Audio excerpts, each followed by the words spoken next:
که از اقاربای نزدیک ما میشه، بچه مامای ما میشه. همین آمد گفته خانه کی است؟ گفتم خانه کسی نیست. گفت یک چیز خیلی گفته ما گرفتم میاریم. گفتم بیار گفتم میشه. یه وقت اینا گرفته و دانه خانه سعی کردیم که سیف دو سه نفر تا کردیم کاش که بریم داخل اولی بردیم. یه وقت ما را گفت برو یک جگه گرفته بیا. یک جگه گرفته بیا. یک وقت سعی کردم داخل اولی اینا 6 نفر شدن. که خودیم 6 نفر شد. 6 نفر شد.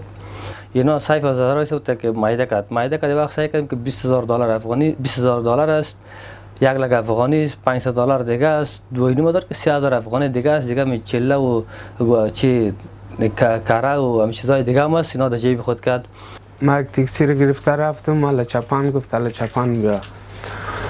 از اونجا و یک سیف گرفت دیگه رفتیم در چی نور خدا هم سیف مایده کرد. منش $20,000 بود. 1 لک افغانی بود. $500 دیگه علایت بود. 2,500 دیگه من یک کیف دیگه علایت بود. یک دانه چله یک تاق گوشواره هم بود. اون پیسه رو گرفتیم تقسیم کرد. بعد اینا پایین شده یک سیف از موتر پایین کرد.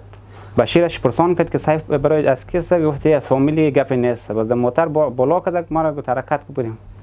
رفتیم طرف چوک الفت. 15 روز پیش رفتیم در داخل خانه کسی شدیم.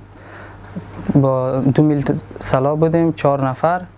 اموال خانه نفر به سرقت رساندیم و بعدا از ساحه فرار کردیم. توسط نیروهای امارت اسلامی و دستگیر شدیم.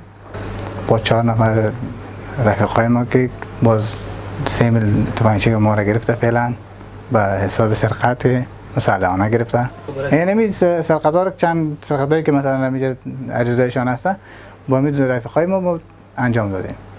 یه 4 نفر اینا سرقت میکردن. مثلا من دلیوار بودم. مرا زنگ میدادن من میآمدم اینا را گرفته میبردمشون.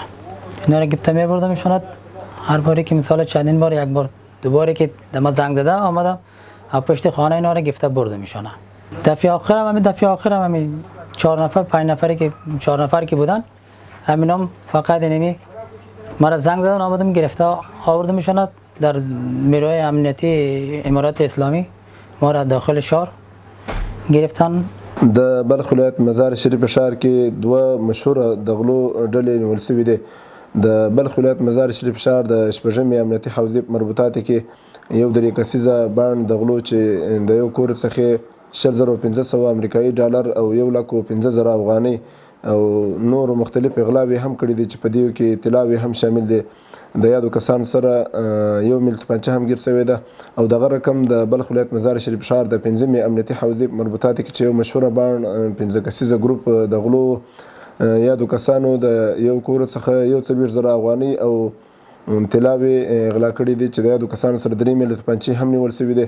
الحمدلله زموږ امنیتي ځواکونه هیڅ چاته د اجازه نه ورکوي چې څوک داسې رقم ناوړه اعمال جنایتونه غلاوې سرقتونه ترسره کړي.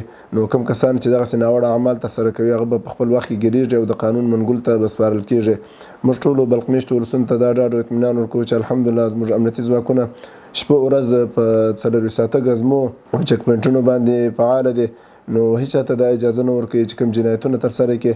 نو موږ د خپلو ټولو هیوادوالو څخه دا غوښتنه کوو که چیرې کوم وخت دوی د کوم مشکلات سره مخ کیږي نو دوی کولی شي د یو څو نلس شمېرې سره اړیکه ونیسي موږ ته اطلاع راکړي تر څو په خپل وخت سره هغه مشکل ته رسیدګي وشي.